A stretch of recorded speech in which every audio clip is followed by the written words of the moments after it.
again, going back to the design of like, we wanted a bike that looked as good as the functionality that like also incorporated all the technology in there. We have a connected app, and we have the ability to track your bike remotely and lock it remotely. Can you track like heart rate and all that, or? Not yet. We're working on it. I mean, the functionality is all there. But you haven't partnered up with Garmin yet. We haven't partnered up with Garmin or Strava or everything. You gotta do that. Strava. It's an API, right? Yeah, it's really. I mean, It's you just, get. On my Whoop, I see like it will track as a ride, and then it'll be in zone 1, low. But it will definitely, it definitely shows up as riding. You get, some studies, it's about 30% less if you look on average in terms of cardiovascular for lighter rides. That's cool. Any movement is good movement. That's like true. It's like getting around. And then you mentioned that you have a Cervelo. Yep. And you're a road cyclist, and you've done MTB. So what are you doing now to stay fit, since you're a busy entrepreneur? What are some of your activities? It has been a challenge to all my fellow founders and entrepreneurs. I now get it, and but also, if you're a mother, or if you're if it is a challenge to balance the unknown and the unexpected. And we all, I think, I've done the New York City Marathon a number of times, and LA Marathon, and that was really, running was always my outlet. And for me, I now cherish, because it's so lucky for me to be able to go out running in the morning times away from all this, because it is, it's a challenge to balance all that. I've also realized just mental health is such an important factor. It's the physical health, of course, that we need to incorporate and bring in, but the mental health and the mental support, and my girlfriend and my dog and all those things. You've got the cutest dog, by the way, guys. He's in the office today. He's in the studio. He's sleeping right next to me. He's so cute, and and you run with him. He's my running partner. He's my look up at me at 6 o'clock, and it's like, you gotta get back to the warehouse real soon. Your window to run with me is closing. Let's get out there. That's so cute. And he'll look up at us, 4 miles, and he'll be like, "That's it? That's all we get to do today?" So, but I bring him into the office here in the warehouse, and we've yet to train him on how to build bikes, but we're working on it. He looks pretty smart. And for mental health, my God, dogs are amazing for mental health. And you got him during the pandemic. He's a pandemic pup. Yeah. I love it. That's awesome. So you're running. You're trying to get your runs in. Are you doing any cycling?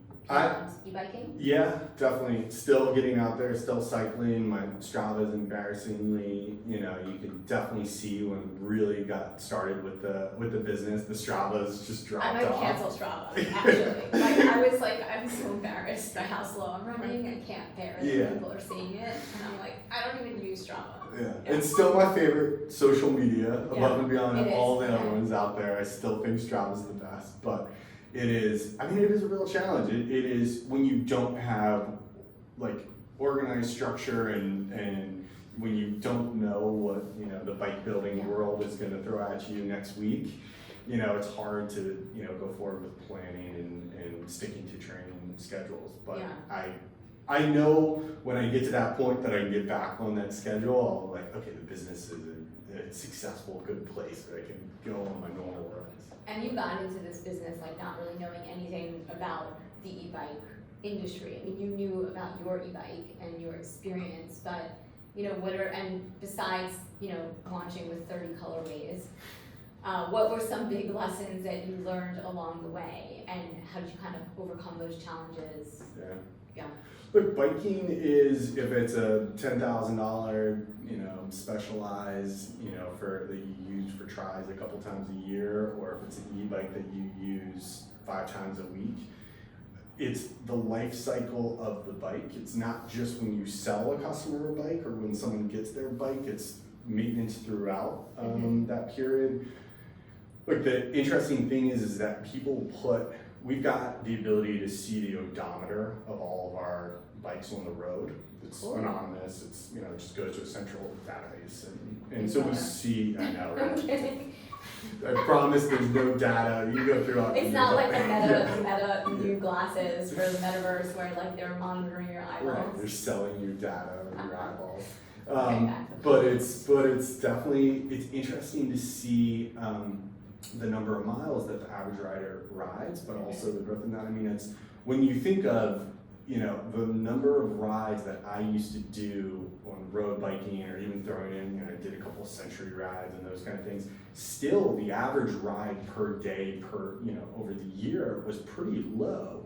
Yeah. And then you get an e-bike, and I'm like, well, it's the fastest way across town, even if you're in LA or if you're in Denver or whatever, and you start using it more and more, putting on more and more miles. I mean, my personal Vela has, you know, close to 3,500, 4,000 miles, and I forget which batch that was part of, but that is like, you start seeing these huge mileages, which means really more maintenance, more upkeep, more all of this. And right. what I've learned is, you know, all bikes need maintenance and upkeep, and yes. you know, it's especially like the chain yeah. in like weather conditions. Yeah, and the more technology that we're throwing at it, you know, new gear shifters, or new this, or new frames, you name it, all needs maintenance and upkeep, and we need to be a part of that throughout the entire life cycle of the bike. So that's been a really interesting lesson, but also ability for us to partner with different groups and really learn.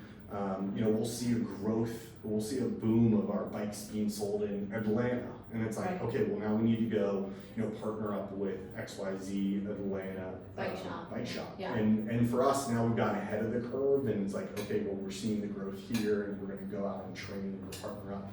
So now we have 186, you know, partners around the country, and it allows us to, you know, my mom outside of, you know, Baltimore, DC, yeah. you know, can get her bike worked on all the way to, you know, smaller markets, and you know, even here it allows us to kind of leverage off of that kind of growth in the biking world, which is great. And then the bikes, people can, you know, buy the bikes on your website. It's D2C, direct to consumer. Yep. But are you also planning to sell them through some of these shops that are servicing them as well?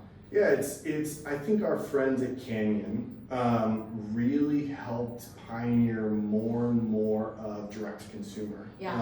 Obviously, they're in a very different product and very different price point, but getting people more and more comfortable with ordering bikes online and having yeah. them arrive at their doorstep, and then the necessary services to kind of get that bike on the road. Or quite frankly, our bikes are 90% built. You just need to right. do the handlebar and attach the wheel and fender on the front. So they come like built. They come all built, yeah. except for that. The challenge really is that the bike retail market is an antiquated, similar like Tesla disrupting the auto dealership. Yes. Yes. The bike retail world really is ripe for disruption. Yes. It is. Well, look at the pros closet. It's crazy, and I'm a huge proponent of that. Yeah. I mean, if a typical bike shop that we talk to is demanding close to a 40+% margin yeah. on a new brand getting started, getting all the logistics, and they won't even touch the bike for repair or maintenance or any of these other things. Yeah. We don't sell through them. So it's a real difficult challenge for us to go into a more traditional bike retail spot, even though I've got a tremendous amount of respect and understanding of it, but it's like, you know, a lot of the rules that, you know, the Specialized and the larger treks and the larger brands can abide by is a challenge for a smaller upstart brand yeah. to really break into that. And look, I get it. I get that there's a lot of, but it's also, there needs to be some flexibility in that, and I think it's starting to change and starting to become a lot more open in some of the barriers of entry. Yeah, I've seen a lot of bike shops go out of business, and also I've seen bike shops become, you know, a truck bike shop. Yeah. And it's just that the business is evolving, and it especially like, you know, in markets where, you know, in New York, but yeah. I mean, I don't The interesting thing is, yeah. Trek bike shops, we've actually found to be very welcoming to yeah, working on I'm bikes, sure, which they're is, so nice. which yeah. is, I mean, it's funny to see like the occasional like glimmer of like, okay, well we don't need to like, you know, we're only gonna work with this bike to only do that and everything. It's like, lowering that down a little bit. So where do you ride your road bike? I'm a big Prospect Park laps. Oh, really? Yeah, I'm a big Cape Cod rider Okay. on the rail trail up there. There's All right. What up? Artie making his appearance Podcast here. debut. Artie. I'll put that on. Yeah, come on, bud. I am. I've done my fair share of out east too. Right? I love the ride from Sag Harbor to Montauk. Oh yeah. Back and forth, like Lighthouse. Yeah. And then more recently, my girlfriend just got a place upstate, so I'm looking Cool. forward to exploring upstate Catskills area. Yeah, it's hilly.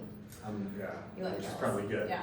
Because all those places that I just flat. named are pretty flat, so Yeah. I need some good hills. to I go know. on. I'm always on 9W. That's my route. Yeah. Like just Yeah. back and forth. That's it. It's like trying. Well, I'm always saying I'm gonna get in my car and drive somewhere, but it never happens. Yeah. So I feel like what's on the horizon for Vela? Like what can we expect in Yeah. 2023? Oof. I'm not gonna spill all the beans, but we've got some exciting stuff happening. You know, there's a lot of. The good news is, in the e-bike spaces, for the past 2 years, e-bikes have outsold electric cars Yeah. and really leading electric vehicles out there. But the growth in cargo bikes and the growth in a lot different shapes and forms of what the e-bike looks like will lead us kind of as we go forward. Our production moving closer to home in Detroit will allow us a lot more flexibility with colors, with customization, Yeah. as we release the Vela 3 in the spring. This is your third. This is our third version, yeah, Wow. which that's will be exciting. And again, for us, you know, there's 95% of the e-bike space is white labeled Chinese e-bikes where you just pick a design, change a couple of things, throw a label on and ship it to the US. We own our design from the ground up, which allows us, you know, it's a lot more challenging, but allows us a lot more customization and ability to kind of, as we release new models, and functionality allows us to really target that. So we're excited to release the Vela 3, some more customization, and the Made in the US and Made in Detroit is, for me, the most exciting part of the next year ahead. Can you say that again? Just that part. 1 second. Sure. Artie. Okay. Yeah. So what are you most looking forward to with Vela's growth for 2023? You know, really the growth in our. So that I can edit it. What I'm most looking forward to is you know, bringing production closer to home here in Detroit. New colors of Vela 3, which we've been working on, and really excited about, and really just growing our presence here in the U.S. and new markets. Cool. That'll be a fun promo. Yeah. Well, this has been awesome. Thank you great. so much for being on the podcast. Thank you, and Artie's had a lot of Thank you, fun Artie, too. for being on the podcast.